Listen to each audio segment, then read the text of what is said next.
Yes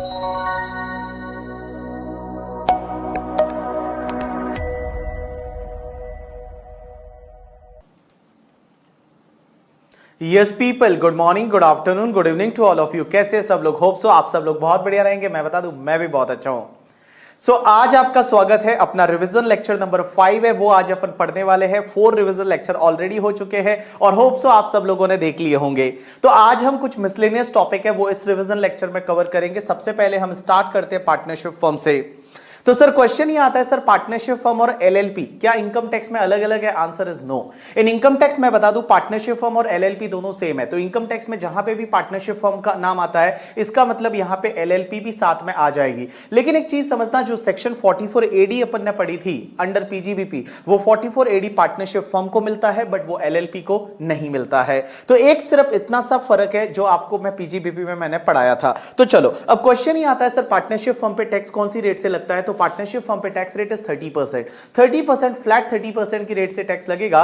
लेकिन partnership firm का total income है, अगर वो 1 करोड़ से ज्यादा है, पार्टनरशिप फर्म का टोटल इनकम 1 करोड़ से ज्यादा है, तो सरचार्ज लगेगा 12% की रेट से, और हेल्थ एंड एजुकेशन सेस है वो आपको 4% की रेट से लगेगा। अब एक और चीज समझना, पार्टनरशिप फर्म से जो भी शेयर इन प्रॉफिट मिलता है वो पार्टनर के हाथ में पूरा एग्जेम्प्ट हो जाएगा, बिकॉज शेयर इन प्रॉफिट पे ऑलरेडी पार्टनरशिप फर्म टैक्स भर देती है। तो पार्टनर के हाथ में वो शेयर इन प्रॉफिट पूरा क्या हो जाएगा? एग्जेम्प्ट हो जाएगा। लेकिन जो भी इंटरेस्ट रेम्यूनरेशन पार्टनरशिप फर्म से पार्टनर को मिलता है, वो इंटरेस्ट रेम्यूनरेशन पार्टनर के हाथ में टैक्सेबल होता है अंडर द हेड पीजीबीपी। क्या सर इंटरेस्ट भी टैक्सेबल होता है under the head PGBP? Answer is yes. So interest remuneration from partnership firm is taxable under the head PGBP in hands of the partner. लेकिन कितना taxable होगा? जितना partnership firm को allow होता है। तो जितना पार्टनरशिप फर्म को अलाउ होता है, उतना का उतना पार्टनर के हाथ में क्या हो जाता है? टैक्सेबल हो जाता है। अब एक और चीज समझना, सेक्शन 40B पढ़ते हैं, जो सबसे इंटरेस्टिंग सेक्शन है। वो ये बोलती है कि पार्टनरशिप फर्म जो पार्टनर को रेम्यूनरेशन या इंटरेस्ट देते हैं, तो वो कब अलाउ होता है, कब डिसअलाउड होता है? तो यहां पे बेटा 5 कंडीशन। पहली कंडीशन यह है कि रेम्यूनरेशन अगर वर्किंग पार्टनर को दिया तो ही अलाउ है। अगर रेम्यूनरेशन किसी स्लीपिंग पार्टनर को दिया तो अलाउ नहीं होगा। मिस मैंने क्या बोला? Remuneration is allowed only if it is paid to the working partner. अगर स्लीपिंग पार्टनर को दिया तो अलाउ नहीं होगा। लेकिन इंटरेस्ट है वो आप स्लीपिंग पार्टनर को दे सकते हो। तो interest is allowed even if it is paid to the sleeping partner और working partner, but remuneration is allowed only if it is paid to the working partner. अब एक और चीज समझना, रेम्यूनरेशन इंटरेस्ट तभी अलाउ होगा when it is authorised by the partnership deed. Partnership deed से authorise होना चाहिए, पार्टनरशिप डीड में लिखा हुआ होना चाहिए। पार्टनरशिप डीड में या तो रेम्यूनरेशन के लिए अमाउंट लिखा होना चाहिए, या फिर मैनर लिखा होना चाहिए, और इंटरेस्ट के लिए या तो रेट लिखी हुई होनी चाहिए, या उसका मैनर है वो लिखा हुआ होना चाहिए। So if it is authorised by partnership deed तभी अलाउ होता है, अदरवाइज रेम्यूनरेशन इंटरेस्ट है वो पार्टनरशिप फर्म को अलाउ नहीं होगा।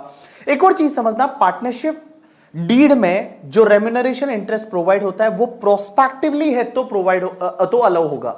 इफ इट इज रेट्रोस्पेक्टिवली तो अलाउ नहीं होगा। तो remuneration interest is allowed if it is provided prospectively. If it is retrospectively तो उस केस में अलाउ नहीं होगा। अब आप बोलोगे सर ये प्रोस्पेक्टिवली रेट्रोस्पेक्टिवली क्या होता है? जैसे आई कैन टेक एग्जांपल कि अपना एक पार्टनरशिप फर्म है जो 1 अप्रैल से चल रहा था।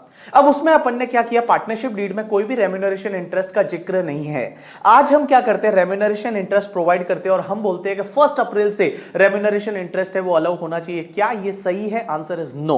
आज अगर आप पार्टनरशिप डीड को अमेंड कर रहे हो तो आज के बाद जो रेम्यूनरेशन इंटरेस्ट आप पे करोगे वो अलाउ हो जाएगा, लेकिन रेट्रोस्पेक्टिवली है वो अलाउ नहीं होता। 4th कंडीशन ये बोलती है कि इंटरेस्ट जो मिलता है पार्टनर को, पार्टनर कैपिटल पे या पार्टनर लोन पे, maximum 12% per annum simple interest की रेट से अलाउ होगा। Means whatever interest to the partner on the partners capital या पार्टनर्स लोन, मैक्सिमम अलाउ कितना होगा? 12% पर एनम है, उससे अलाउ होगा, और वो भी सिंपल इंटरेस्ट की रेट से। अब एक और चीज समझना, यहां पे आपको रेम्यूनरेशन कितना अलाउ होगा? तो रेम्यूनरेशन पार्टनर को जो भी देंगे वो कितना अलाउ होगा? That depends on the book profit. आपको बुक प्रॉफिट कैलकुलेट करना पड़ेगा और बुक प्रॉफिट बेसिस पे अलाउ हो जाएगा। बुक प्रॉफिट कैसे कैलकुलेट करते हैं? ध्यान रखना, बुक प्रॉफिट मींस पीजीबीपी का income just before the remuneration. Remuneration less करने से पहले पीजीबीपी का आपका इनकम कितना है, that is called your book profit. और बुक प्रॉफिट का पहले आप ले लो 90%, मींस 3 लाख तक का जो बुक प्रॉफिट रहेगा ना, वो 3 लाख तक के बुक प्रॉफिट पे 90% और 1,50,000 whichever is higher, and जो भी बैलेंस बुक प्रॉफिट बचेगा उस पे 60%। तो मैंने क्या बोला, सबसे पहले 3 लाख तक का बुक प्रॉफिट को अलग कर दो, और 3 लाख तक के बुक प्रॉफिट पे 90% और 1,50,000 whichever is higher, and जो भी बैलेंस बुक प्रॉफिट रहेगा उस पे 60%। और ये जो तुमको लिमिट आएगी that is called allowable remuneration. अब एक चीज समझना, जो भी तुम्हारा अलाउबल रेम्यूनरेशन है और जितना आपने एक्चुअल रेम्यूनरेशन दिया है, विच एवर इज लोअर है वो आपको अलाउ हो जाएगा। अब एक और चीज समझना, यहां पे आप एक चीज ध्यान रखना कि अगर मान लो बुक प्रॉफिट की जगह बुक लॉस आ जाता है तो भी क्या कुछ रेम्यूनरेशन अलाउ होगा? Answer is yes. अगर बुक लॉस हो जाता है तो भी आपको 1,50,000 का रेम्यूनरेशन है वो पार्टनरशिप फर्म को अलाउ हो जाएगा। अब एक और चीज समझना यहां पे, सर बुक प्रॉफिट का मतलब क्या होता है? मैंने आपको बताया बुक प्रॉफिट का मतलब क्या होता है कि आप पीजीबीपी का इनकम निकाल दो just before the remuneration. Remuneration less करने से पहले जो भी पीजीबीपी का इनकम होता है that is the book profit. लेकिन एक चीज ध्यान रखना आप लोग, यहां बुक प्रॉफिट निकालते टाइम अगर तुम्हारा कोई भी अनएब्सॉर्ब डेप्रिसिएशन है तो वो भी लेस होगा। मींस करंट ईयर का डेप्रिसिएशन तो ऑब्वियसली आप लेस करोगे, लेकिन तुम्हारा कोई भी अनएब्सॉर्ब डेप्रिसिएशन है, जो ब्रॉट फॉरवर्ड अनएब्सॉर्ब डेप्रिसिएशन है, वो भी लेस होगा while calculating the book profit. और जो भी बुक प्रॉफिट आएगा उस बुक प्रॉफिट पे आपको रेम्यूनरेशन कितना अलाउ होगा? अप टू 3 लाख तक का 90% और 150 विच एवर इज हायर, और जो बैलेंस बचेगा उस पे आपको 60%। अब एक और चीज समझना, बड़ा इंटरेस्टिंग पार्ट, ये पॉइंट सिर्फ इंटरेस्ट के लिए है। और ये पॉइंट क्या बोलता है कि अगर कोई भी पार्टनर है वो किसी पार्टनरशिप फर्म में पार्टनर है इंडिविजुअल कैपेसिटी पे, कोई पर्सन है वो किसी पार्टनरशिप फर्म में पार्टनर है इंडिविजुअल कैपेसिटी पे, और उसको अगर कोई भी इंटरेस्ट रिप्रेजेंटेटिव कैपेसिटी पे मिल रहा है तो उस पे बेटा 40B का लिमिट नहीं लगेगा। मींस 12% से ज्यादा इंटरेस्ट है तो भी पार्टनरशिप फर्म को अलाउ हो जाएगा। एंड दूसरा पॉइंट क्या बोलता है कि अगर कोई भी पर्सन है वो पार्टनरशिप फर्म में पार्टनर है ऑन द रिप्रेजेंटेटिव कैपेसिटी, अगर रिप्रेजेंटेटिव कैपेसिटी पे पार्टनर है और उसको अगर इंडिविजुअल कैपेसिटी पे कोई इंटरेस्ट मिलता है तो उस पे 40B का लिमिट है वो नहीं लगेगा। तो मैंने आपको क्या बोला, all people just pay attention, मेरी तरफ देखो। अगर कोई पर्सन है वो किसी पार्टनरशिप फर्म में पार्टनर है, वो इंडिविजुअल कैपेसिटी पे है, और अगर इंडिविजुअल कैपेसिटी पे इंटरेस्ट मिल रहा है या रिप्रेजेंटेटिव कैपेसिटी पे पार्टनर और रिप्रेजेंटेटिव कैपेसिटी पे इंटरेस्ट मिल रहा है तो 40B का लिमिट लगेगा, मैक्सिमम इंटरेस्ट 12% अलाउ होगा। लेकिन अगर कोई पार्टनर है वो पार्टनरशिप फर्म में पार्टनर है इंडिविजुअल कैपेसिटी पे और इंटरेस्ट रिप्रेजेंटेटिव कैपेसिटी पे मिल रहा है, या अगर वो रिप्रेजेंटेटिव कैपेसिटी पे पार्टनर है और इंटरेस्ट अगर इंडिविजुअल कैपेसिटी पे मिल रहा है तो उस पे 40B का लिमिट नहीं लगेगा। मींस 12% से ज्यादा इंटरेस्ट है तो भी अलाउ हो जाएगा, बट वो इंटरेस्ट है वो तुम्हारा रीजनेबल होना चाहिए। लेकिन एक चीज समझना, ये पर्टिकुलर जो चीज मैंने आपको बताई ये सिर्फ एंड सिर्फ इंटरेस्ट के केस में लगता है। रेम्यूनरेशन अगर आपको मिलता है, भले आप रिप्रेजेंटेटिव कैपेसिटी पे पार्टनर हो या इंडिविजुअल कैपेसिटी पे पार्टनर हो, यहां पे रेम्यूनरेशन पे 40B का लिमिट है वो लिमिट लगेगा ही।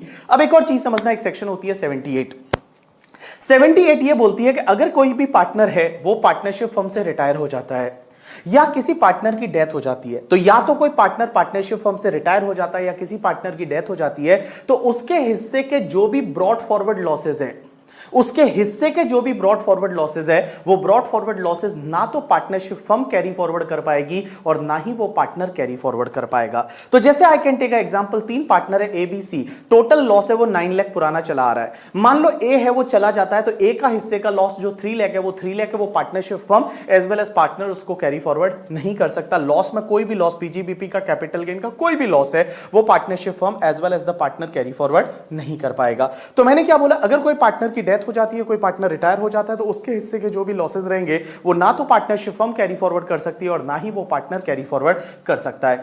अब एक और चीज समझना, यहां पे ये जो सेक्शन है ना, ये सिर्फ लॉसेस के केस में लगती है। अगर यहां पे अनएब्सॉर्ब डेप्रिसिएशन है तो अनएब्सॉर्ब डेप्रिसिएशन को पार्टनरशिप फर्म है वो कैरी फॉरवर्ड कर सकती है, कोई दिक्कत नहीं है। उसके बाद में एक चीज समझना, सेक्शन होती है 184 ये बोलती है that is the assessment of the firm. Question ये आता है कि फर्म को फर्म कब माना जाएगा।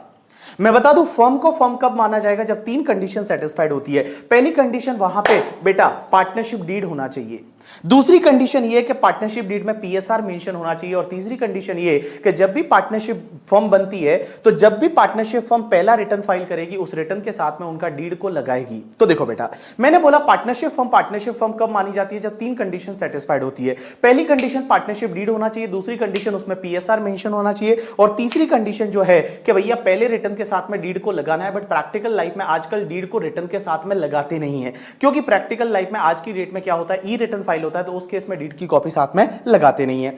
अब एक चीज समझना, सेक्शन 185 ये बोलती है कि अगर मान लो 184 का वायलेशन हो गया, 184 सेक्शन का वायलेशन हो गया, या फिर पार्टनरशिप फर्म ने सेक्शन 144 का कोई डिफॉल्ट कर दिया।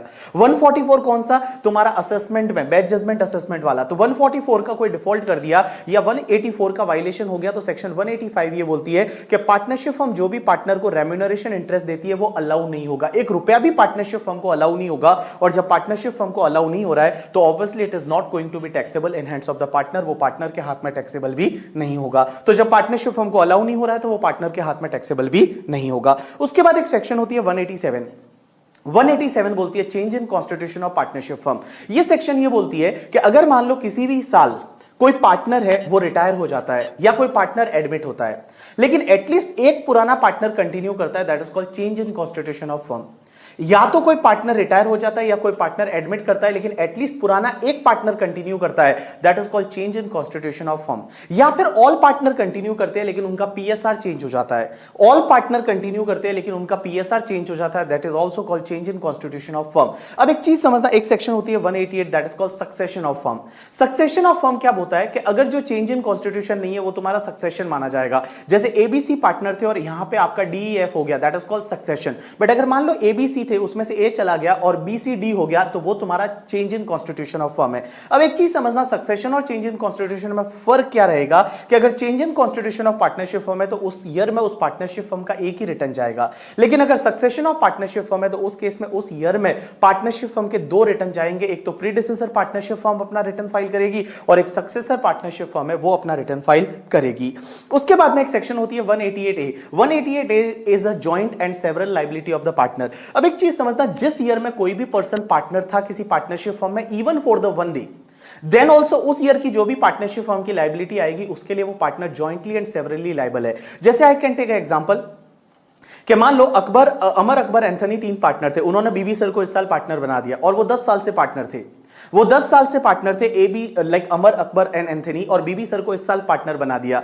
हो सकता है इस साल मैं पार्टनर रहा 10 दिन, उसके बाद मैं वापस रिटायर हो गया। अब एक चीज समझना, आगे जाके फ्यूचर में अगर करंट ईयर की कोई भी लायबिलिटी आएगी तो उसके लिए BB sir is also responsible along with the Amar Akbar and Anthony. लेकिन जो भी लास्ट 10 ईयर्स की लायबिलिटी आएगी उसके लिए रेस्पॉन्सिबल कौन रहेगा? Amar Akbar and Anthony, that is the section 188A। And एक सेक्शन होती है 189 सेक्शन ये बोलती है कि अगर किसी फर्म का डिसोल्यूशन हो जाता है या डिसकंटिन्यूएशन ऑफ बिजनेस होता है, अगर कोई फर्म है उसका डिसोल्यूशन हो गया या डिसकंटिन्यूएशन ऑफ बिजनेस हुआ, तो पहली चीज तो ये कि वो फर्म जिस टाइम पे, जो डिसोल्यूशन के टाइम पे या डिसकंटिन्यूएशन के टाइम पे जो उसका स्टेटस था वही स्टेटस कंटिन्यू होगा। वही स्टेटस कंटिन्यू होगा मींस फ्रेश असेसमेंट आ सकता है, उस पे नया असेसमेंट भी आ सकता है, उसका जो असेसमेंट चल रहा है वो असेसमेंट कंटिन्यू करेगा। और एक और चीज समझना, डिसोल्यूशन के टाइम पे जो भी पार्टनर थे, that all partner are responsible for the liability of the partnership firm. मतलब पार्टनरशिप फर्म की कोई भी लायबिलिटी आएगी उसके लिए जॉइंटली एंड सेवरली लायबल कौन होगा? जो पार्टनर था जिस दिन उसका डिसोल्यूशन हुआ। जैसे आई कैन टेक एग्जांपल कि अमर अकबर एंड एंथनी लास्ट के 10 साल से पार्टनर थे, करंट ईयर में बीबी सर भी पार्टनर बने, मैं पार्टनर बना, और जैसे ही मैं पार्टनर बन गया फर्म का डिसोल्यूशन हो गया।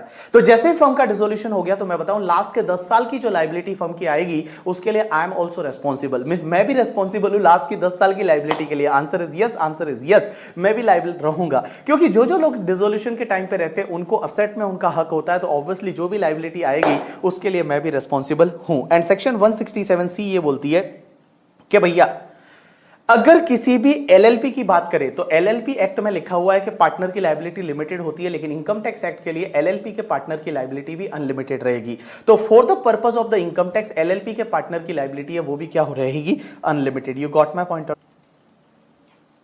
नेक्स्ट टॉपिक पे चलते हैं, that is the taxation of AOP BOI. अब एक चीज समझना, एओपीबीवाई है वो अपने मेंबर को जो भी रेम्यूनरेशन इंटरेस्ट देता है वो पूरा डिसअलाउड हो जाएगा। मींस एओपीबीवाई ने अपने मेंबर को रेम्यूनरेशन इंटरेस्ट दिया वो पूरा डिसअलाउड हो जाएगा due to the section 40BA। वहां पार्टनरशिप फर्म में तो अपने क्या पढ़ा था कि पार्टनर जो है, पार्टनर को रेम्यूनरेशन इंटरेस्ट पार्टनरशिप फर्म देती है, वो पार्टनरशिप फर्म को अलाउ होता है और वो लिमिट्स वगैरह दे रखी थी। लेकिन गाइस यहां पे एक चीज ध्यान रखना, एओपीबीवाई ने अपने मेंबर को जो भी रेम्यूनरेशन इंटरेस्ट दिया वो पूरा डिसअलाउड करना है।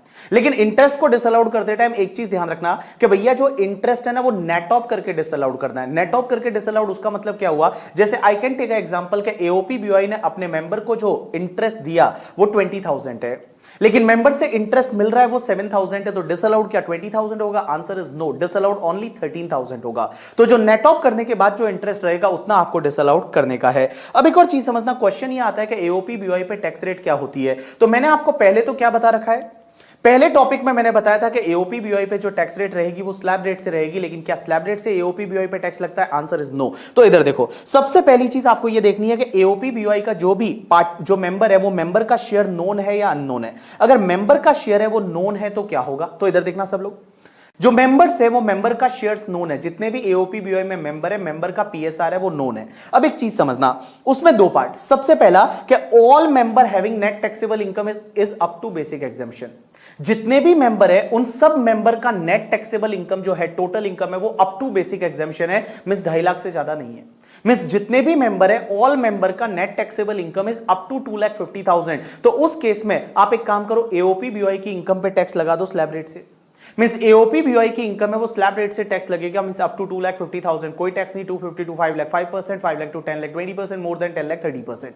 मींस लाइक अ इंडिविजुअल वैसे स्लैब रेट से टैक्स लगेगा। लेकिन मान लो एक या एक से ज्यादा मेंबर ऐसा है जिसकी इनकम बेसिक एग्जम्पशन से ज्यादा है, मींस जो अदर इनकम है, इस एओपी बीओआई से जो शेयर मिलने वाला है उसको छोड़ के जो अदर इनकम है वो बेसिक एग्जम्पशन से ज्यादा हो गई, तो आप एक काम करो, एओपी बीओआई की जितनी भी टोटल इनकम रहेगी ना, that total income is taxable at the rate MMR, वो एमएमआर की रेट से टैक्सेबल हो जाएगी। तो देखो बेटा, मैंने दो part, all people just pay attention.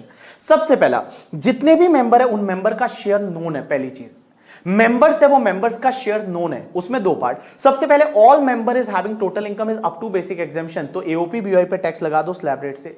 But अगर मान लो एक या एक से ज्यादा मेंबर ऐसे हैं जिनकी इनकम बेसिक एग्जम्पशन से ज्यादा है, तो आप टैक्स लगा दो एमएमआर की रेट से। एओपी बीओआई की income will be taxable at the rate MMR, वो एमएमआर की रेट से टैक्स लग जाएगा। अब एक और चीज समझना, अगर मान लो मेंबर का शेयर अननोन है तो क्या होगा? कोई भी मेंबर है उसका शेयर नोन ही नहीं है, शेयर ही अननोन है करके, ठीक है? तो उस केस में आप एक काम करो, टोटल एओपी बीओआई की इनकम है that will be taxable at the rate 42.744%, means MMR की रेट से टैक्स लग जाएगा। तो all people just pay attention, दो part, share known, share unknown. पहले शेयर नोन है और all member income is up to basic exemption, taxable at slab rate.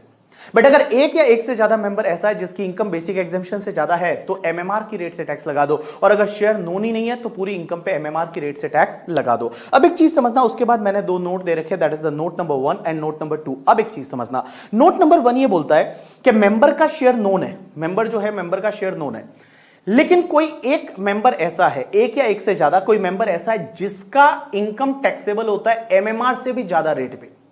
अगर किसी पर्सन पे टैक्स रेट है वो 42.744% से भी ज्यादा की टैक्स रेट है, मींस कोई पर्सन ऐसा है जिसके लिए टैक्स रेट है वो एमएमआर से भी ज्यादा है, तो एक बात बताओ, एओपी बीओआई में मेंबर का शेयर नोन है, आंसर इज यस।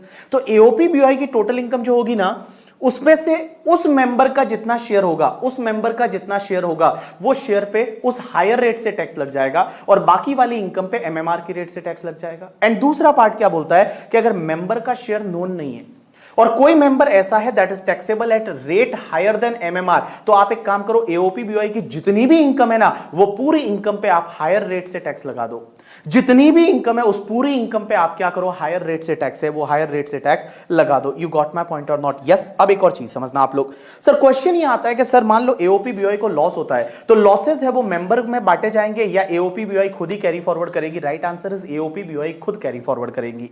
जो प्रॉफिट होता है वो तो उस पर टैक्स भरने के बाद प्रॉफिट डिस्ट्रीब्यूट होता है, बट लॉस डिस्ट्रीब्यूट नहीं होंगे, एओपी बीओआई है वो खुद कैरी फॉरवर्ड करेगी। अब एक और चीज समझना, सर मान लो एओपी बीओआई को कोई स्पेशल रेट्स की इनकम होती है, जैसे एलटीसीजी 20% वाला, एसटीसीजी 111A वाला 15%, एलटीसीजी 112A वाला 10%, तो उस पे टैक्स कौन सी रेट से लगेगा? तो मैं बताऊं, उस पे टैक्स है वो स्पेशल रेट से ही लगेगा। तो जो स्पेशल रेट वाली इनकम रहेगी उस पे टैक्स है वो आपको स्पेशल रेट से ही लगने वाला है, मींस 15%, 20%, 10% उसी रेट से टैक्स लगने वाला है। अब एक और चीज समझना, सर मेंबर का जो एओपी बीओआई की इनकम में शेयर कैसे निकाला जाएगा?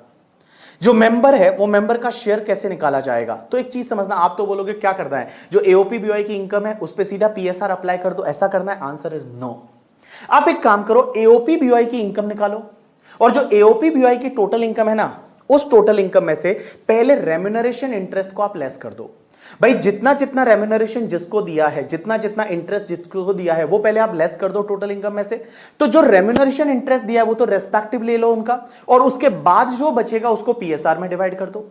रेम्यूनरेशन इंटरेस्ट लेस करने के बाद जो भी टोटल इनकम बचेगी एओपी बीओआई को, उसको आप पीएसआर में क्या कर दो, डिवाइड कर दो, उसको आप पीएसआर में डिवाइड कर दो। और अब एक काम करो, जो भी पीएसआर में डिवाइड करने के बाद जो इनकम आई और रेम्यूनरेशन इंटरेस्ट जो भी था उसको ऐड ऑन कर लो, और ऐड करने के बाद जो भी आएगा that is the share in profit of the AOP BOI. लेकिन आप मुझे ये बोलोगे, सर एओपी बीओआई के प्रॉफिट में शेयर निकालने की जरूरत क्या है?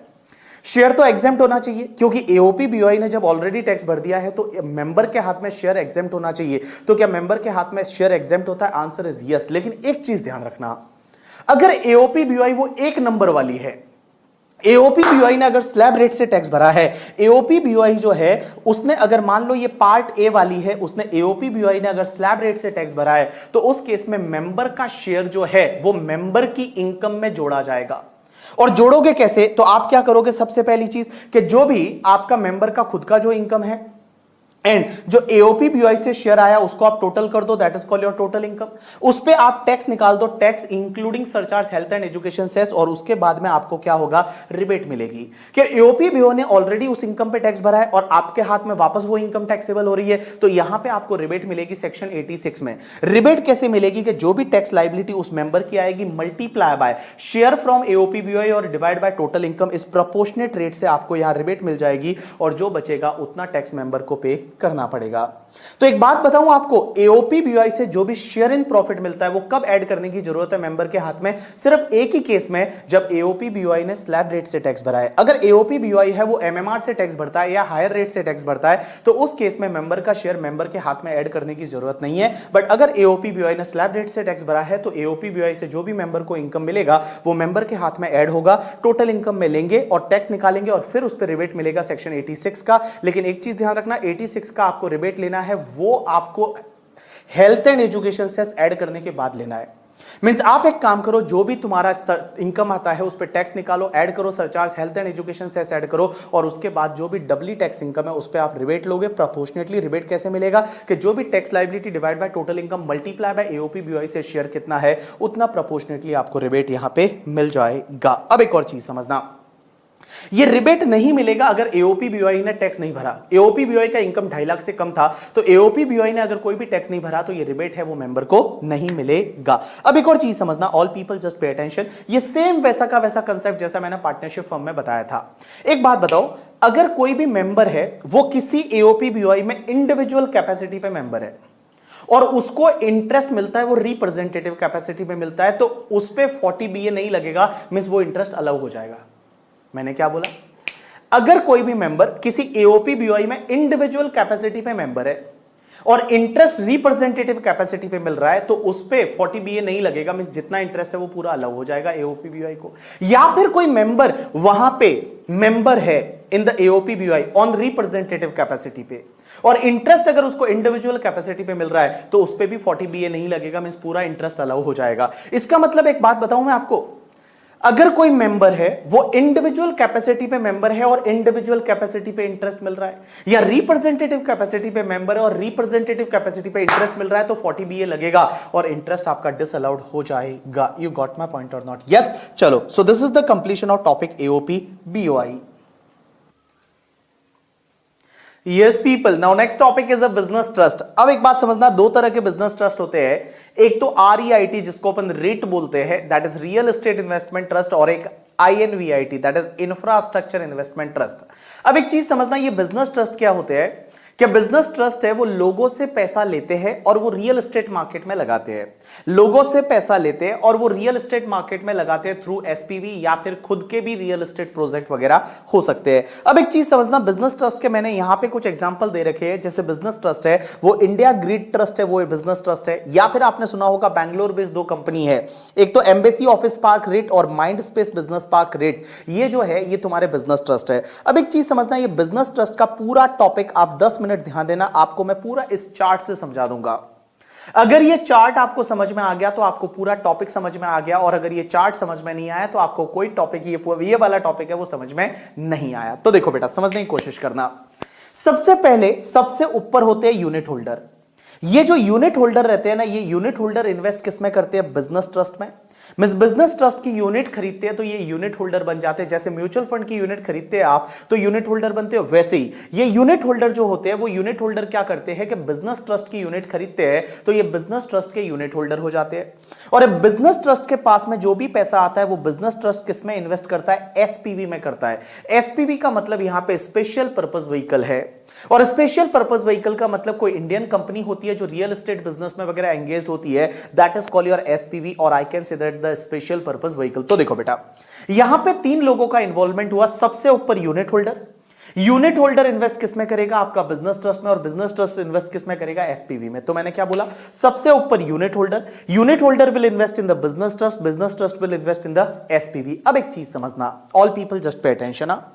सर ये जो बिजनेस ट्रस्ट है, इसमें ऐसा जरूरी थोड़ी है कि इन्वेस्टमेंट जो करेगा वो इन्वेस्टमेंट सिर्फ शेयर के थ्रू करेगा।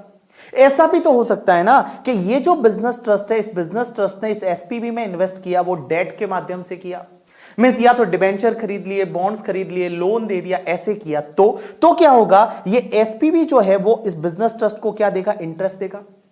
भैया अगर इस बिजनेस ट्रस्ट ने एसपीवी में जो इन्वेस्ट किया वो डेट के थ्रू किया, मींस डिबेंचर खरीदे, बॉन्ड्स खरीदे, लोन दिया, तो उस केस में ये एसपीवी बिजनेस ट्रस्ट को क्या देगा? इंटरेस्ट देगा। समझने की कोशिश करना, क्या देगा? क्या देगा? इंटरेस्ट देगा। अब एक चीज समझना, जो भी इंटरेस्ट बिजनेस ट्रस्ट को मिलता है, जो भी इंटरेस्ट बिजनेस ट्रस्ट को मिलता है, किससे? एसपीवी से, वो वाला इंटरेस्ट इस बिजनेस ट्रस्ट के हाथ में पूरा एग्जेम्प्ट हो जाएगा अंडर सेक्शन 1023 एफसी। पूरा वो इंटरेस्ट है वो एग्जेम्प्ट हो जाएगा बिजनेस ट्रस्ट के हाथ में। लेकिन एक चीज समझना, वही वाला इंटरेस्ट जब यूनिट होल्डर को मिलेगा तो यूनिट होल्डर के हाथ में टैक्सेबल होगा। यूनिट होल्डर को मिलेगा तो यूनिट होल्डर के हाथ में टैक्सेबल होगा। लेकिन क्वेश्चन ये आता है, यूनिट होल्डर के हाथ में कौन सी रेट से टैक्सेबल होगा? तो एक चीज समझना, यूनिट होल्डर अगर नॉन रेजिडेंट फॉरेन कंपनी है तो 5% से टैक्सेबल होगा, और अगर यूनिट होल्डर कोई रेजिडेंट पर्सन है तो normal tax rate mean slab rate से टैक्सेबल होगा। तो all people just pay attention. Business trust है, वो बिजनेस ट्रस्ट ने एसपीवी में इन्वेस्ट किया थ्रू डेट। तो एक बात बताओ, एसपीवी क्या करेगा? बिजनेस ट्रस्ट को क्या देगा? इंटरेस्ट देगा। और एसपीवी जब बिजनेस ट्रस्ट को इंटरेस्ट दे रहा है तो बिजनेस ट्रस्ट के हाथ में वो इंटरेस्ट पूरा एग्जेम्प्ट है due to section 1023 FC, but that interest will be taxable in hands of the unit holder. तो मैं बताऊं, यहां पे पास थ्रू स्टेटस मिलेगा, इसको बोला जाता है पास थ्रू स्टेटस। और ये पास थ्रू स्टेटस का मतलब क्या होता है कि business trust as it is income को पास ऑन कर रहा है, उसके हाथ में कोई टैक्स इंप्लीकेशन नहीं है। टैक्स इंप्लीकेशन यूनिट होल्डर के हाथ में, यूनिट होल्डर के हाथ में टैक्सेबल होगा। वो इंटरेस्ट है वो यूनिट होल्डर के हाथ में टैक्सेबल होगा। अगर नॉन रेजिडेंट या फॉरेन कंपनी यूनिट होल्डर है तो 5% की रेट से, और अदर यूनिट होल्डर है तो नॉर्मल टैक्स रेट से टैक्सेबल होगा। अब एक चीज समझना, सर जब ये एसपीवी ने इंटरेस्ट दिया बिजनेस ट्रस्ट को तो उसके हाथ में एग्जेम्प्ट था, तो टीडीएस काटने की जरूरत है? Answer is no, no need to deduct TDS. अब एक चीज समझना, जब बिजनेस ट्रस्ट ने यहां यूनिट होल्डर को दिया टैक्सेबल है तो क्या टीडीएस काटना पड़ेगा? आंसर इज यस, 194 एलबीए में टीडीएस कटेगा। और ये 194 एलबीए में टीडीएस कौन सी रेट से कटेगा? Unit holder non resident foreign company है तो 5% की रेट से, और अदर है तो 10% की रेट से। नॉन रेजिडेंट फॉरेन कंपनी है तो 5% की रेट से, और अदर है तो 10% की रेट से टीडीएस है, वो टीडीएस कट जाएगा। अब एक और चीज समझना, सर ऐसा जरूरी थोड़ी है कि बिजनेस ट्रस्ट जो इन्वेस्ट करेगा एसपीवी में वो सिर्फ डेट के थ्रू करेगा। ऐसा भी तो हो सकता है इक्विटी में इन्वेस्ट किया, मींस यहां एसपीवी के शेयर खरीदे। अब एक बात बताओ, एसपीवी के शेयर खरीदे तो ऑब्वियसली ये एसपीवी जो है वो बिजनेस ट्रस्ट को क्या देगा? डिविडेंड देगा। एसपीवी जो है वो एसपीवी बिजनेस ट्रस्ट को क्या देगा? डिविडेंड देगा। एक बात बताऊं, ये डिविडेंड भी एग्जेम्प्ट है इन hands of the business trust. ये जो डिविडेंड है, ये डिविडेंड है, ये डिविडेंड भी एग्जेम्प्ट हो जाएगा in hands of the business trust under section 1023 FC. लेकिन एक चीज समझना, ये जो डिविडेंड है ये यूनिट होल्डर के हाथ में क्या होगा? तो आपको यूनिट होल्डर के हाथ में, ये पास थ्रू स्टेटस है, यूनिट होल्डर के हाथ में टैक्सेबल होगा। लेकिन एक चीज समझना, यूनिट होल्डर के हाथ में टैक्सेबल तभी होगा जब एसपीवी ने सेक्शन 115BAA लिया है।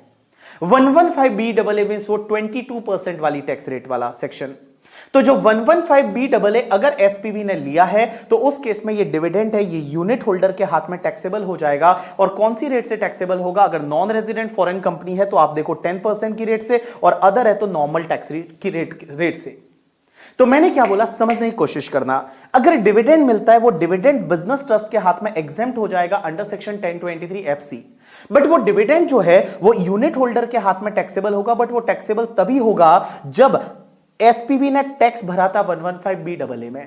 अगर 115BAA मींस कंसेशनल रेट से टैक्स भरा एसपीवी में तो उस केस में वो डिविडेंड है वो टैक्सेबल होगा किसके हाथ में? टैक्सेबल होगा यूनिट होल्डर के हाथ में। कौन सी रेट से? नॉन रेजिडेंट फॉरेन कंपनी है तो 10%, अदर है तो नॉर्मल टैक्स रेट से। नॉन रेजिडेंट फॉरेन कंपनी है तो 10%, अदर है तो नॉर्मल टैक्स रेट की रेट से। लेकिन एक चीज समझना, सर जब आप बोल रहे हो कि जो डिविडेंड है वो बिजनेस ट्रस्ट के हाथ में तो पूरा एग्जेम्प्ट है, तो क्या यहां एसपीवी टीडीएस काटेगी? आंसर इज नो, एसपीवी को टीडीएस काटने की जरूरत नहीं है।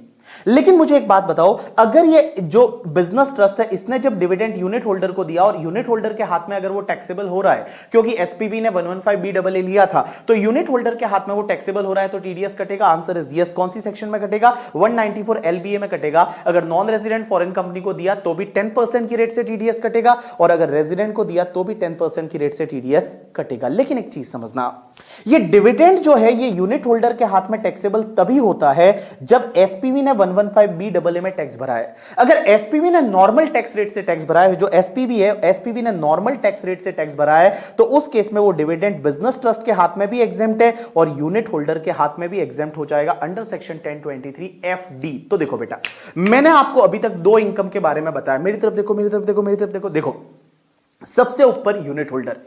Unit holder will invest in the business trust will invest in the SPV. SPV से इंटरेस्ट मिला, वो बिजनेस ट्रस्ट के हाथ में एग्जेम्प्ट है, यूनिट होल्डर के हाथ में टैक्सेबल है। कौन सी रेट से? 5% नॉर्मल टैक्स रेट से। टीडीएस कटेगा 5%, 10% से। अब एक चीज समझना, डिविडेंड मिला किसको? बिजनेस ट्रस्ट को, एसपीवी से। एसपीवी से बिजनेस ट्रस्ट को अगर डिविडेंड मिला तो आपको यह देखना है कि एसपीवी जो है उसने जब बिजनेस ट्रस्ट को डिविडेंड दिया तो डिविडेंड बिजनेस ट्रस्ट के हाथ में एग्जेम्प्ट है ड्यू टू सेक्शन 1023FC। लेकिन वो वाला डिविडेंड यूनिट होल्डर के हाथ में टैक्सेबल तभी होगा जब एसपीवी ने 115BAA लिया है। एसपीवी ने 115BAA में टैक्स भरा है, तो उस केस में वो डिविडेंड है वो यूनिट होल्डर के हाथ में टैक्सेबल होगा। नॉन रेजिडेंट फॉरेन कंपनी है तो 10% की रेट से, और अदर है तो नॉर्मल टैक्स रेट की रेट से। लेकिन अगर मान लो एसपीवी ने नॉर्मल टैक्स रेट से टैक्स भरा है, 115BAA नहीं लिया, तो उस केस में डिविडेंड एग्जेम्प्ट हो जाएगा in hands of the business trust as well as the SPV. दोनों के हाथ में वो क्या हो जाएगा? Sorry, in hands of the business trust as well as the unit holder, दोनों के हाथ में वो एग्जेम्प्ट हो जाएगा। यू गॉट माई पॉइंट और नॉट? यस। अब एक और चीज समझना, next part is related to the REIT. मैं जो भी पढ़ा रहा हूं वो सिर्फ अभी रेट के बारे में बात करूंगा next 2 minute. All people just pay attention कि जो भी तुम्हारा रेट है, रेट का मतलब होता है रियल एस्टेट इन्वेस्टमेंट ट्रस्ट। ये ऐसे इन्वेस्टमेंट ट्रस्ट होते हैं जो खुद के मॉल बनाते हैं, खुद के शॉपिंग कॉम्प्लेक्सेस बनाते हैं, खुद के कमर्शियल कॉम्प्लेक्सेस बनाते हैं। That is called writ, real estate investment trust. So guys, real estate investment trust जो है उसका जो भी ओन प्रॉपर्टी है, ओन रियल एस्टेट असेट है, किसकी? रिट की।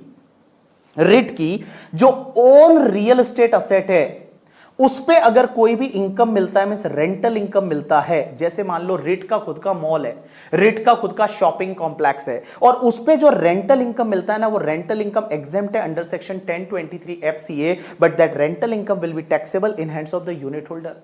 यूनिट होल्डर के हाथ में टैक्सेबल होगा, लेकिन कौन सी रेट से टैक्सेबल होगा? तो मैं बताऊं, यहां पे रेट क्या रहेगी? Normal tax rate. तो क्या टीडीएस काटना पड़ेगा? Answer is yes. 194LBA में टीडीएस कटेगा रेंटल इनकम पे जब बिजनेस ट्रस्ट यूनिट होल्डर को देगा। सर टीडीएस है वो कौन सी रेट से कटेगा? तो नॉन रेजिडेंट फॉरेन कंपनी है तो rate in force. Rate in force मतलब जो आगे वाले के लिए टैक्स रेट है उस रेट से टीडीएस काट लो। लेकिन अगर वो रेजिडेंट है तो उस केस में 10% की रेट से टीडीएस काटना पड़ेगा। तो देखो बेटा, मैंने क्या बोला, जो भी रेट होता है रियल एस्टेट इन्वेस्टमेंट ट्रस्ट, उनका जो भी रेंटल इनकम आता है on the own property, own property पे रेंटल इनकम आया, वो रेट के हाथ में पूरा एग्जेम्प्ट है due to section 1023FCA, but it will be taxable in hands of unit holder at normal tax rate. और यहां पे बिजनेस ट्रस्ट यूनिट होल्डर का टीडीएस काटेगा रेट इन फोर्स या 10% की रेट से। अब एक चीज समझना, ये 3 इनकम को छोड़ के जो मैंने 3 इनकम बताई, एक तो इंटरेस्ट फ्रॉम एसपीवी, दूसरा डिविडेंड फ्रॉम एसपीवी, और तीसरा rental income of the rate on the real estate own asset पे। इन 3 इनकम को छोड़ के बाकी कोई भी इनकम होती है बिजनेस ट्रस्ट की, तो उसके बिजनेस ट्रस्ट के हाथ में टैक्सेबल होगी। तो बिजनेस ट्रस्ट की कोई भी अदर इनकम होती है, अगर वो LTCG 112 वाला है तो 20% से टैक्सेबल होगा। अगर वो STCG 111A वाला है तो 15% की रेट से टैक्सेबल होगा। STCG 111A वाला है तो 15% की रेट से टैक्सेबल होगा। और बाकी कोई भी इनकम होती है किसको? बिजनेस ट्रस्ट को, तो वो MMR की रेट से टैक्सेबल होगी। बाकी कोई भी इनकम होती है किसको? बिजनेस ट्रस्ट को, तो वो MMR की रेट से टैक्सेबल होगी। और एक चीज समझना, जब बिजनेस ट्रस्ट के हाथ में ये ऑल अदर इनकम टैक्सेबल हो जाती है तो ये बाकी सब इनकम जो है वो यूनिट होल्डर के हाथ में एग्जेम्प्ट हो जाएगी अंडर सेक्शन 1023FD। 1023FD में क्या हो जाएगी? एग्जेम्प्ट हो जाएगी। तो मैं आपको एक बात बोलूं, बिजनेस ट्रस्ट के हाथ में 3 इनकम है, वो क्लियरली एग्जेम्प्ट है। कौन कौन सी? एक तो इंटरेस्ट फ्रॉम एसपीवी, एक तुम्हारा डिविडेंड फ्रॉम एसपीवी, और तीसरा रेट के केस में रियल एस्टेट ओन असेट पे जो भी इनकम आता है, रेंटल इनकम, वो ये तीनों जो इनकम है वो क्लियरली एग्जेम्प्ट है इन hands of the business trust. बाकी इनकम है वो टैक्सेबल है। और एक बात बताऊं मैं, यूनिट होल्डर के हाथ में 3 इनकम ही टैक्सेबल है। कौन कौन सी? एक तो एसपीवी वाला इंटरेस्ट आता है वो, दूसरा एसपीवी से डिविडेंड आता है वो, लेकिन डिविडेंड तभी टैक्सेबल होगा जब एसपीवी ने सेक्शन 115 में टैक्स भरा है। और तीसरा जो रेट से रेंटल इनकम आती है वो यूनिट होल्डर के हाथ में टैक्सेबल है, बाकी जितनी भी इनकम आएगी वो यूनिट होल्डर के हाथ में एग्जेम्प्ट हो जाएगी due to the section 1023FD। अब एक और चीज समझना सर, एक बात बताओ, आप बोल रहे हो कि भैया ये इनकम जो है वो यूनिट होल्डर के हाथ में जो है टैक्सेबल हो रही है एंड ऑल, तो अब एक चीज समझना, यहां पे वेरी इंटरेस्टिंग पार्ट ये आता है कि जो भी इनकम बिजनेस ट्रस्ट को होगी और उसमें से जितनी इनकम यूनिट होल्डर को डिस्ट्रीब्यूट की जाती है, यूनिट होल्डर के हाथ में उसका नेचर एंड प्रपोर्शन सेम लिया जाएगा। यूनिट होल्डर के हाथ में वो इनकम का नेचर एंड प्रपोर्शन सेम लिया जाएगा। नेचर, पहली तो चीज वही नेचर की इनकम होगी यूनिट होल्डर के हाथ में, और उसका प्रपोर्शन भी सेम होगा। यहां प्रपोर्शन सेम होने का मतलब क्या होता है, जैसे I can take a example कि जो भी बिजनेस ट्रस्ट है, उस बिजनेस ट्रस्ट को फॉर एन एग्जांपल इस साल में 100 करोड़ का इनकम हुआ, और 100 करोड़ में से मान लो 20 करोड़ का एसपीवी से इंटरेस्ट है और 80 करोड़ का अदर इनकम है। 100 करोड़ में से 20 करोड़ एसपीवी से इंटरेस्ट है, 80 करोड़ का अदर इनकम है। अब एक बात समझना, इस साल क्या हुआ, उस बिजनेस ट्रस्ट ने यूनिट होल्डर को सिर्फ 50 करोड़ डिस्ट्रीब्यूट किया। तो मैं बताऊं, जो 50 करोड़ डिस्ट्रीब्यूट किया उसमें से ये बोलूं मैं कि 10 करोड़ का इंटरेस्ट है एंड 40 करोड़ का अदर इनकम है। 10 करोड़ का इंटरेस्ट एंड 40 करोड़ का other interest means nature and proportion same लिया जाएगा। अब इसका मतलब मैं ये बोलूं कि भैया 10 करोड़ जो होगा वो इंटरेस्ट टैक्सेबल होगा और 40 करोड़ की जो अदर इनकम यूनिट होल्डर के हाथ में एग्जेम्प्ट होगी। अब एक बात बताओ, अगर मैं एक यूनिट होल्डर हूं, मैं एक सिंगल यूनिट होल्डर हूं, मुझे इस साल 10,000 का इनकम मिला, तो मैं बोलूं आउट ऑफ 10,000 मेरे हाथ में 10,000 में से मेरे हाथ में 20,000 इंटरेस्ट माना जाएगा और 80,000 अदर 10,000 में से 2,000 इंटरेस्ट माना जाएगा एंड 8,000 अदर इनकम मानी जाएगी। और in simple word I can say that 2,000 मेरे हाथ में टैक्सेबल हो जाएगा और 8,000 है वो मेरे हाथ में एग्जेम्प्ट हो जाएगा। जो 2,000 है वो मेरे हाथ में टैक्सेबल होगा और बाकी वाला 8,000 है वो मेरे हाथ में एग्जेम्प्ट हो जाएगा। यू गॉट माय पॉइंट और नॉट? अरे बोलो समझा कि नहीं समझा? समझा। अब एक और चीज समझना, all people just pay attention. इधर देखो बेटा, तो ये सब चीजें मैंने आपको पढ़ा दी है, जो मैंने आपको बताया यहां पे आप समझ लेना एक बार। अब एक और चीज समझना, जो यूनिट होल्डर है वो यूनिट होल्डर अगर बिजनेस ट्रस्ट की यूनिट को बेचता है तो उस केस में क्या होगा। तो यूनिट होल्डर ने अगर यूनिट बेची किसकी, बिजनेस ट्रस्ट की, तो दो चीजें, short term capital gain, long term capital gain depends करेगा पीरियड ऑफ होल्डिंग पे, और पीरियड ऑफ होल्डिंग 36 मंथ का देखा जाएगा। अब एक चीज समझना, अगर मान लो लॉन्ग टर्म कैपिटल गेन होता है तो 10% से टैक्सेबल होगा अंडर सेक्शन 112A अगर वो लिस्टेड यूनिट है। तो अगर वो लिस्टेड यूनिट है और उस पे एसटीटी पे किया था at the time of transfer, तो लॉन्ग टर्म कैपिटल गेन हुआ in excess of 1 lakh will be taxable at the rate 10%, और शॉर्ट टर्म कैपिटल गेन हुआ देन 111A में वो आप 15% की रेट से टैक्सेबल हो जाएगा। बट अगर मान लो बिजनेस ट्रस्ट की यूनिट है वो लिस्टेड नहीं है, एक बात बताओ, इस साल से अमेंडमेंट किया है निर्मला सीतारमण जी ने और बोला है कि this is not necessary to list the like business trust का यूनिट।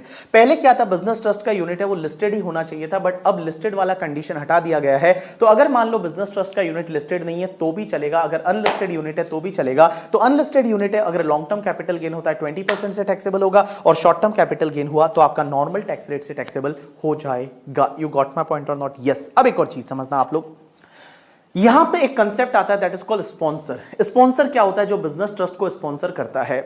तो एक एग्जांपल लेते हैं, all people just pay attention. जैसे मान लो एक एसपीवी है, एसपीवी के अपन सब लोग शेयर होल्डर है, हमको बिजनेस ट्रस्ट बनाना है, तो एसपीवी के कुछ शेयर बिजनेस ट्रस्ट को देने पड़ेंगे, एसपीवी के कुछ शेयर बिजनेस ट्रस्ट को देने पड़ेंगे और बिजनेस ट्रस्ट आपको क्या देगा, यूनिट देगा। तो एक चीज समझना, जो स्पॉन्सर है उस स्पॉन्सर ने क्या किया, एसपीवी के शेयर जो थे वो बिजनेस ट्रस्ट को दिए और बिजनेस ट्रस्ट ने उसके बदले में यूनिट दिया, then it won't be treated as transfer. ये ट्रांसफर नहीं माना जाएगा, इस केस में कैपिटल गेन नहीं लगेगा ड्यू टू सेक्शन 47। तो सेक्शन 47 क्या बोलती है कि अगर मान लो कोई स्पॉन्सर है, उसने क्या किया कि बिजनेस ट्रस्ट के यूनिट ली और एसपीवी के शेयर दिए, तो ये जो एक्सचेंज हुआ ना वो एक्सचेंज ट्रांसफर नहीं माना जाएगा, उस केस में कैपिटल गेन नहीं लगेगा। लेकिन मुझे एक बात बताओ, जब भी आप बिजनेस ट्रस्ट की यूनिट बेचोगे तो कैपिटल गेन लगेगा? Answer is yes. कॉस्ट किसका लोगे आप? एसपीवी के शेयर का लोगे। पीरियड ऑफ होल्डिंग कहां से लोगे? एसपीवी के शेयर से। और अगर इंडेक्सेशन होता है तो इंडेक्सेशन भी आप कहां से लोगे? एसपीवी के शेयर से। यू गॉट माय पॉइंट और नॉट? यस। अब एक और चीज समझना, बिजनेस ट्रस्ट को अपना रिटर्न फाइल करना मैंडेटरी है। जो बिजनेस ट्रस्ट है वो बिजनेस ट्रस्ट को अपना रिटर्न फाइल करना मैंडेटरी है, भले इनकम हो लॉस हो कुछ भी हो, they have to file the return, means उनको अपना रिटर्न फाइल करना मैंडेटरी है। अब एक बात समझना, एसपीवी का मतलब क्या होता है? तो एसपीवी का मतलब कोई भी इंडियन कंपनी जो रियल एस्टेट बिजनेस में है और बिजनेस ट्रस्ट जिसमें 50% और मोर का शेयर होल्डिंग रखता है, बिजनेस ट्रस्ट है उसमें 50% और मोर का शेयर होल्डिंग रखता है, तो उसको बोला जाएगा SPV. You got my point और नॉट? यस। चलो नाउ नेक्स्ट टॉपिक हम स्टार्ट करते हैं, that is the investment fund. Investment fund, अब एक बात समझना, इन्वेस्टमेंट फंड क्या होता है कि कुछ लोगों के पास बहुत पैसा होता है और वो पैसा क्या करते हैं, किसी इन्वेस्टमेंट फंड को देते हैं और इन्वेस्टमेंट फंड उसको आगे कहीं मार्केट में लगाता है, या इन्वेस्टमेंट फंड है वो कोई स्टार्टअप वगैरह को फंडिंग करता है, that is called investment fund. अब एक बात समझना, इन्वेस्टमेंट फंड है उसकी कुछ कैटेगरी होती है, कैटेगरी 1 और कैटेगरी 2। कैटेगरी 1 के एग्जांपल में मैं बता दूं, इन्वेस्टमेंट फंड जैसे वेंचर कैपिटल फंड है, एसएमई फंड है, सोशल वेंचर फंड्स होते हैं, इंफ्रास्ट्रक्चर फंड होते हैं, एंजल इन्वेस्टमेंट फंड्स होते हैं, दैट इज कॉल्ड कैटेगरी 1। और कैटेगरी 2 जो है जिसमें private equity funds, debt fund, funds of funds है, that is called investment fund. तो एक बात बताओ, इन्वेस्टमेंट फंड में जो पैसा लगाते हैं that is called unit holder. ये बड़े पैसे वाले लोग होते हैं, ये बड़े ही पैसे वाले लोग होते हैं और जिनके पास बहुत अपार धन संपदा होती है, that is called your unit holder.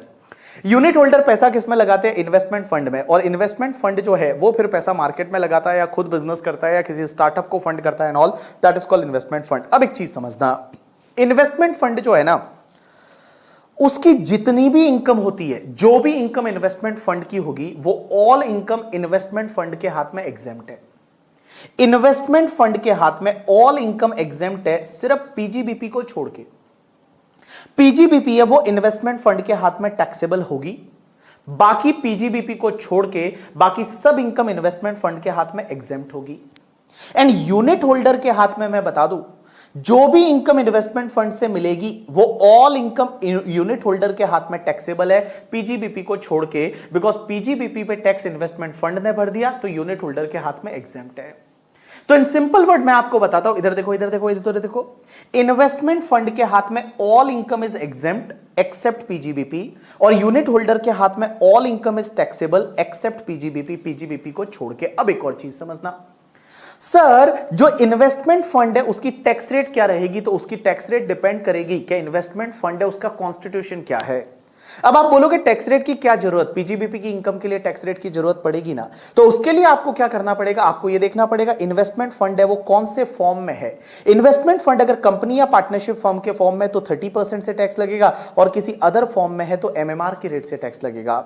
तो इन्वेस्टमेंट फंड है वो इन्वेस्टमेंट फंड अगर मान लो कंपनी पार्टनरशिप फर्म के फॉर्म में तो 30% और अदर फॉर्म में है तो एमएमआर की रेट से टैक्स लगेगा। अब एक और चीज समझना, इधर देखो, इधर देखो, इधर देखो, सर जब इन्वेस्टमेंट फंड जब यूनिट होल्डर को इनकम देगा तो यूनिट होल्डर के हाथ में ऑल इनकम टैक्सेबल है, ऑल इनकम टैक्सेबल है पीजीबीपी को छोड़ के, तो क्या इन्वेस्टमेंट फंड को टीडीएस काटना पड़ेगा? आंसर इज यस, टीडीएस काटना पड़ेगा। कौन सी सेक्शन में टीडीएस कटेगा? 194 LBB करके सेक्शन। और सर कौन सी रेट से कटेगा? तो उस पर डिपेंड करेगा कि भैया सबसे पहली चीज वो तुम्हारा यूनिट होल्डर है कौन। यूनिट होल्डर अगर नॉन रेजिडेंट फॉरेन कंपनी है तो रेट इन फोर्स से टीडीएस कटेगा, मींस जो भी नॉन रेजिडेंट फॉरेन कंपनी के लिए टैक्स रेट एप्लीकेबल है उस रेट से टीडीएस कटेगा। बट अगर नॉन रेजिडेंट फॉरेन कंपनी को छोड़ के कोई रेजिडेंट यूनिट होल्डर है तो 10% की रेट से टीडीएस कटेगा, because all income is going to be taxable in hands of the all income is going to be taxable in hands of the unit holder except PGBP. TDS कटेगा, non resident foreign company है तो rate in force, और अगर other है तो 10% की rate से TDS कटेगा। अब एक और चीज समझना, बड़ी इंटरेस्टिंग पार्ट, कि जो भी इन्वेस्टमेंट फंड को इस साल में इनकम होती है यूनिट होल्डर के हाथ में उसका नेचर एंड प्रपोर्शन सेम लिया जाएगा। मींस जो नेचर एंड प्रपोर्शन की इनकम इन्वेस्टमेंट फंड के हाथ में है वो सेम नेचर एंड प्रपोर्शन है वो यूनिट होल्डर के हाथ में लिया जाएगा, वो सेम नेचर एंड प्रपोर्शन है वो यूनिट होल्डर के हाथ में लिया जाएगा। लेकिन यहां पे एक बड़ी इंटरेस्टिंग चीज आती है, इधर देखना, अगर इन्वेस्टमेंट फंड को इस साल में मान लो 100 करोड़ का इनकम हुआ और इन्वेस्टमेंट फंड ने यूनिट होल्डर को ओनली 70 करोड़ का इनकम ही डिस्ट्रीब्यूट किया। इनकम कितना हुआ था इन्वेस्टमेंट फंड को? 100 करोड़ का, उसमें से ओनली 70 करोड़ है वो यहां पे यूनिट होल्डर को डिस्ट्रीब्यूट किया, तो भी यूनिट होल्डर के हाथ में पूरा 100 करोड़ टैक्सेबल होगा। मींस जितना इनकम इन्वेस्टमेंट फंड को इस साल होता है on the last day that is the 31 मार्च, ये मान लिया जाएगा कि सब इनकम यूनिट होल्डर को क्रेडिट कर दिया है और यूनिट होल्डर के हाथ में पूरा 100 करोड़ है वो टैक्सेबल होगा पीजीबीपी को छोड़ के ऑब्वियसली। अब एक और चीज समझना सर, टीडीएस क्या पूरे 100 करोड़ पे कटेगा? आंसर इज यस, टीडीएस पूरे 100 करोड़ पे कटेगा। अब एक चीज समझना, पूरा 100 करोड़ है वो अक्रूवल बेसिस पे टैक्सेबल हो गया। नेक्स्ट ईयर इन्वेस्टमेंट फंड ने वो 30 करोड़ डिस्ट्रीब्यूट किया, 70 करोड़ पहले ही कर दिया था, 30 करोड़ नेक्स्ट ईयर डिस्ट्रीब्यूट किया, तो क्या 30 करोड़ अगले साल की वापस इनकम बनेगी? आंसर इज नो, अगले साल की 30 करोड़ वापस इनकम नहीं बनेगी। यू गॉट माई पॉइंट और नॉट? यस। अब एक और चीज समझना सर, यहां पे इन्वेस्टमेंट फंड जो होता है ना, वो इन्वेस्टमेंट फंड को अपना रिटर्न फाइल करना मैंडेटरी है, they have to file the return, उनको अपना रिटर्न फाइल करना पड़ेगा। अब एक और चीज समझना, बड़ा इंटरेस्टिंग पार्ट आता है कि सर इन्वेस्टमेंट फंड को अगर लॉस हुआ तो लॉस का क्या होगा?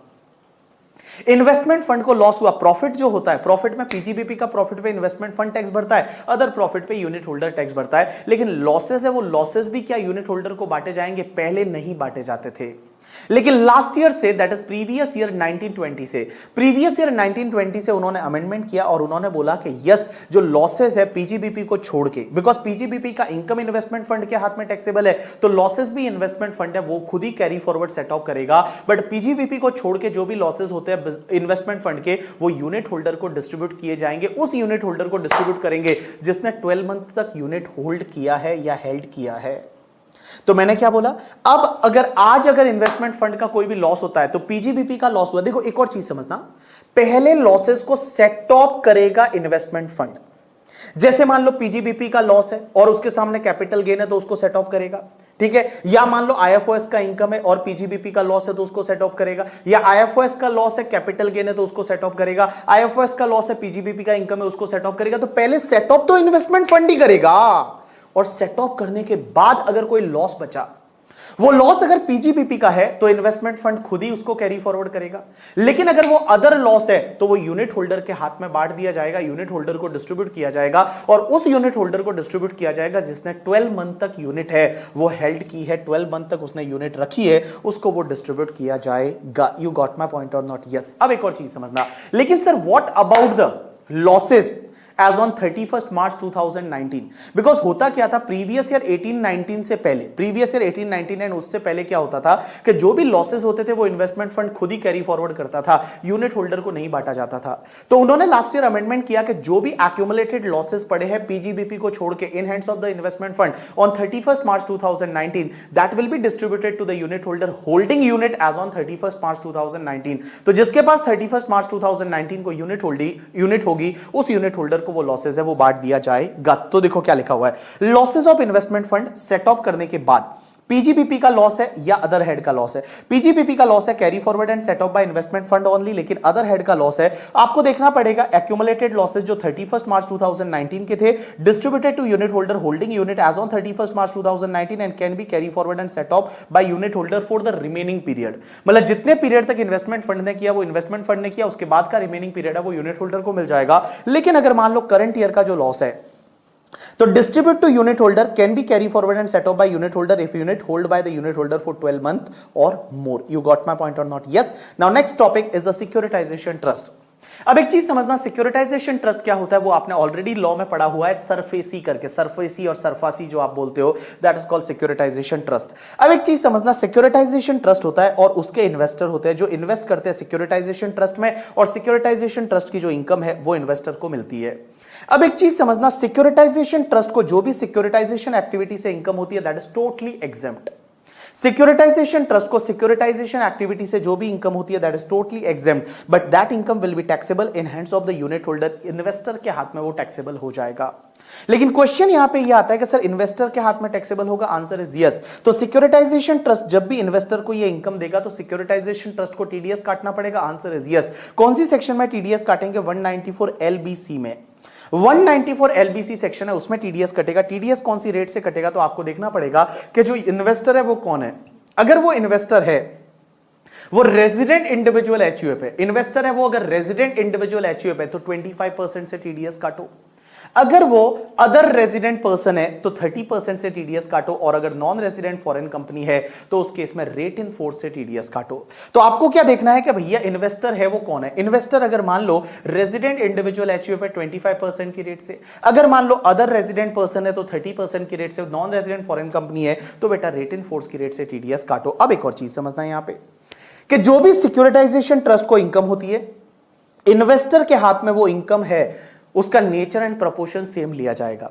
इन्वेस्टर के हाथ में नेचर एंड प्रपोर्शन सेम लिया जाएगा, अगर लॉस है तो लॉस भी लिया जाएगा, गेन है तो गेन भी लिया जाएगा, मींस नेचर एंड प्रपोर्शन है वो इन्वेस्टर के हाथ में सेम लिया जाएगा। अब एक और चीज समझना, सिक्योरिटाइजेशन ट्रस्ट को मान लो 100 करोड़ का इनकम हुआ और out of that only 70 crore is distributed to unit holder. Unit holder के हाथ में क्या 70 करोड़ ही टैक्सेबल होगा? ना, यूनिट होल्डर के हाथ में पूरा 100 करोड़ टैक्सेबल हो जाएगा। यूनिट होल्डर है वो यूनिट होल्डर के हाथ में पूरा 100 करोड़ टैक्सेबल हो जाएगा। टीडीएस है वो टीडीएस भी पूरे 100 करोड़ पे काटना पड़ेगा। यू गॉट माय पॉइंट और नॉट? यस। अब एक और चीज समझना, यहां पे सिक्योरिटाइजेशन ट्रस्ट का मीनिंग क्या होता है? तो सिक्योरिटाइजेशन ट्रस्ट का मतलब अगर कोई एसपीवी है जो कि SEBI offer listing of securitisation debt instrument regulation 2008 में काम करता है, या फिर एसपीवी ऐसा वाला जो guidelines of the securitisation of standard asset issued by RBI उसमें काम करता है, या trust setup by the securitisation company और रिकंस्ट्रक्शन कंपनी जो सरफासी एक्ट 2002 या फिर आरबीआई डायरेक्शन और गाइडलाइंस के हिसाब से अगर आपने सेटअप किया है तो उसको अपन सिक्योरिटाइजेशन ट्रस्ट बोलेंगे। अब एक और चीज समझना, यहां पे मैंने एक कॉमन नोट दे रखा है तीनों टॉपिक के लिए कि जो भी तुम्हारा बिजनेस ट्रस्ट है, investment fund and securitisation trust है, ये तीनों लोग क्या करेंगे? अपने यूनिट होल्डर को अपनी इनकम के नेचर के बारे में और प्रपोर्शन के बारे में हर साल जैसे ही प्रीवियस ईयर कंप्लीट हो जाएगा, असेसमेंट ईयर में 30 जून तक एक स्टेटमेंट फाइल करेंगे और उस स्टेटमेंट में सब इनकम का डिटेल दे रखा होगा। तो मैंने क्या बोला कि जो भी तुम्हारा बिजनेस ट्रस्ट है, investment fund and securitisation trust है, business trust, investment fund and securitisation trust है, वो क्या करेंगे कि जो भी उनको इनकम हुई उस इनकम का नेचर एंड प्रपोर्शन का डिटेल है वो अपने यूनिट होल्डर को देंगे। कब तक? आपका 30 जून तक, जैसे ही प्रीवियस ईयर कंप्लीट हुआ 30 जून तक यूनिट होल्डर को देंगे, जिससे कि यूनिट होल्डर को पता चल सके और उसके अकॉर्डिंग वो अपना रिटर्न फाइल कर सके। और इनकम टैक्स डिपार्टमेंट को भी देना पड़ेगा till 30 November of the assessment year. तो जैसे ही प्रीवियस ईयर कंप्लीट हुआ नवंबर 30 नवंबर ऑफ असेसमेंट ईयर तक इनकम टैक्स डिपार्टमेंट को सीआईटी पीसीआईटी को स्टेटमेंट सबमिट करेंगे। लेकिन एक अमेंडमेंट ये है कि बेटा जो भी तुम्हारा इन्वेस्टमेंट फंड है वो इन्वेस्टमेंट फंड को यहां पे देना पड़ेगा अप टू 15 जून तक इनकम टैक्स डिपार्टमेंट को। मैं सीआईटी पीसीआईटी को कब तक देते हैं? बाकी सबको देना है 30 नवंबर तक, लेकिन अगर मान लो इन्वेस्टमेंट फंड है तो उसको 15 जून तक है वो सीआईटी पीसीआईटी को स्टेटमेंट है वो सबमिट करना पड़ेगा। यू गॉट माय पॉइंट और not? Yes. So this is the completion of your topic call business trust, investment fund and securitisation trust, AOP, BOI and partnership firm. अपन ने 5 topic है वो आज कंप्लीट किए। अब एक और चीज समझना, इसके अगला जो रिवीजन लेक्चर होगा जो ट्रस्ट से रिलेटेड होगा, taxation of the charitable religious trust as well as the तुम्हारा एक्रिएटेड इनकम, उससे रिलेटेड वो टॉपिक होगा। अब एक और चीज समझ बता दूं मैं आपको कि वो लेक्चर मैंने ऑलरेडी जो पुराना रिवीजन लेक्चर था उसमें कोई अमेंडमेंट नहीं है, तो मैं एज इट इज आपको रीअपलोड करने वाला हूं, तो आपको एज इट इज वो रीअपलोड होगा। और एक और चीज समझना, उसके बाद का रिवीजन लेक्चर है जो मैट, एएमटी और एसईजेड से रहेगा, वो भी मैं एज इट इज रीअपलोड करने वाला हूं। तो आपको एक चीज ध्यान रखनी है, एक चीज ध्यान रखनी है कि जब भी आप रिवीजन लेक्चर देखते हो, कौन सा वाला? टैक्सेशन ऑफ द ट्रस्ट वाला। तो टैक्सेशन ऑफ द ट्रस्ट वाला देखते हो तो आपको सिर्फ एक छोटा सा 2 अमेंडमेंट है छोटू छोटू जिसको आपको ध्यान रखना है। एक तो तुम्हारा कि जब भी आप किसी भी दूसरे ट्रस्ट को जो 12AA में रजिस्टर्ड है, किसी दूसरे ट्रस्ट को जो 12AA में रजिस्टर्ड है या इंस्टीट्यूशन अंडर सेक्शन 1023C, उनको एज अ कॉर्पस अगर कोई भी डोनेशन देते हो तो वो अप्लाइड नहीं माना जाएगा। ये इंस्टीट्यूशन अंडर सेक्शन 1023C है, ये यहां पे ऐड हुआ है बाय द फाइनेंस एक्ट 2020 से कि अगर मान लो किसी दूसरे ट्रस्ट को जो 12AA में रजिस्टर्ड है या इंस्टीट्यूशन जो 1023C में रजिस्टर्ड है और उनको एज अ कॉर्पस आपने कोई भी डोनेशन दिया, उनको एज अ कॉर्पस कोई भी आपने डोनेशन दिया तो वो अप्लाइड नहीं माना जाएगा करके, ठीक है। लास्ट ईयर तक यहां 12AA ही लिखा था, इस साल से इन्होंने इंस्टीट्यूशन अंडर सेक्शन 1023C भी लिख लिया। और एक और चीज समझना, एक छोटू सा अमेंडमेंट सेक्शन 11.7 में है और 11.7 ये बोलती है कि भैया अगर कोई भी ट्रस्ट है वो 1023C में रजिस्टर्ड हो जाता है तो यहां पे 11-12 की एग्जेम्पशन नहीं मिलेगी। 11-12 है वो उसके लिए इनऑपरेटिव हो जाएगा। मींस ट्रस्ट आइदर 12AA में रजिस्टर हो सकता है या 1023C में रजिस्टर्ड हो सकता है, वो 2 जगह रजिस्टर्ड नहीं हो सकता। तो ये 2 छोटे छोटे अमेंडमेंट थे जो आपको ध्यान रखने हैं जब वो रिवीजन लेक्चर आप देखते हो, उसमें वो कवर नहीं है, मैंने अभी आपको कवर करवा दिए। उसके बाद एक बात बताऊं, उसके बाद वाला जो रिवीजन लेक्चर रहेगा that is the MAT, AMT and SEZ वाला। मैट वाले टॉपिक में कोई भी अमेंडमेंट नहीं है, सिर्फ एक चीज ध्यान रखना कि लास्ट ईयर क्या होता था, डिविडेंड जो मिलता था ना, डिविडेंड जो मिलता था कंपनी को, हो सकता है कंपनी को दूसरी कंपनी से डिविडेंड मिल सकता है, तो जो डिविडेंड मिलता था वो एग्जेम्प्ट होता था अंडर सेक्शन 1034, तो उसको अपन लेस करते थे बिकॉज इनकम अगर एग्जेम्प्ट होती है अंडर सेक्शन 10, 11, 12 तो उस पर मैट नहीं लगता। लेकिन इस साल से डिविडेंड टैक्सेबल होता है तो उसको आप लेस नहीं करोगे। इस साल से डिविडेंड अगर टैक्सेबल होता है तो उसको आप लेस नहीं करोगे। डिविडेंड आपने दिया उसको ऐड तो करोगे, डिविडेंड जो दिया उसको आप ऐड बैक तो करोगे, बट अगर क्रेडिट साइड में डिविडेंड मिला तो वो एग्जेम्प्ट नहीं होता है तो उसको आप लेस नहीं करोगे। उसके बाद में एक और चीज समझना बेटा कि जो भी तुम्हारा SEZ वाला टॉपिक है, SEZ वाला टॉपिक है, वो SEZ वाले टॉपिक में एक्सपोर्ट टर्नओवर किसको बोलते हैं? ऐसा टर्नओवर जो इंडिया के बाहर आपने किया है और वो इंडिया में आपने ब्रॉट मींस इंडिया में उस टर्नओवर को, पैसे को लाया है in the convertible foreign currency up to the time prescribe by the RBI। अब एक चीज समझना, पहले क्या था यहां पे, लाइक एक सेक्शन हुआ करती थी 10A, 10AA से पहले एक सेक्शन हुआ करती थी 10A, और 10A में 6 मंथ का टाइम लिमिट हुआ करता था कि 6 महीने के अंदर अंदर वो टर्नओवर इंडिया में रीपेट्रिएट करना पड़ेगा एंड ऑल। तो बट 10AA में ऐसा कोई टाइम लिमिट नहीं है। आपको सिर्फ इतना ध्यान रखना है कि भैया जो वो पैसा इंडिया में लाना है एक्सपोर्ट टर्नओवर का, वो पैसा आपको इंडिया में लाना है with in the time limit permitted by the RBI। तो ये दो चीजों का आपको ध्यान रखना है जब अगले 2 रिवीजन लेक्चर आप देखोगे। दोनों रिवीजन लेक्चर में और कोई भी अमेंडमेंट नहीं है, तो एज इट इज जो लास्ट ईयर मैंने रिकॉर्ड किए थे वो मैं वापस आपके लिए री अपलोड करने वाला हूं करके, ठीक है। चलो, so thanks a lot people. और बाकी आपकी पढ़ाई जो है वो पढ़ाई ऑब्वियसली अच्छी चल रही होंगी, आप लोग पढ़ रहे होंगे, और मैं बता दूं अभी आपके लिए काफी कम टाइम बचा है।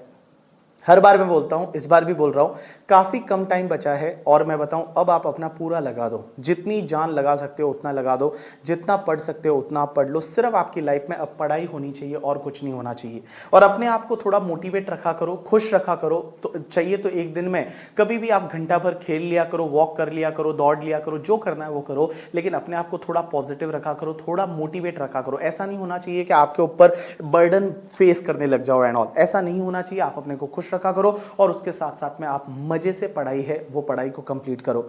और आप ही इमेजिन करो यार, 2-3 महीने तो है, उसके बाद में आपका एग्जाम हो जाएगा, और एग्जाम के बाद में तो मैं बताऊं आप एकदम खुले शेर हो करके, ठीक है। एग्जाम के बाद में अपन मजे करेंगे, पार्टी करेंगे, जैसा मैं बोलता हूं हमेशा कि अपन गोवा जाएंगे घूमने के लिए। तो फटाफट आप एग्जाम दो, उसके बाद में हम गोवा जाएंगे और गोवा हम घूम के आने वाले हैं। मैं बताऊं लाइफ में ना, पढ़ना जो होता है ना, पढ़ना वो डिफिकल्ट टास्क है। आपको मैं बताऊं, अगर आपको जॉब करने को बोला जाए वो इजी है, पढ़ाना इजी है, ऑफिस में जॉब करना इजी है, सीए का प्रैक्टिस करना इजी है, बाकी सब काम इजी है, पढ़ना डिफिकल्ट है। बिकॉज यहाँ पे आपको इतने सारे सब्जेक्ट है, उसको एक साथ में मैनेज करना है, इतनी सारी बाहर की चीजें हैं, उसको एकदम दूर हटा के अपने आप को पढ़ना है।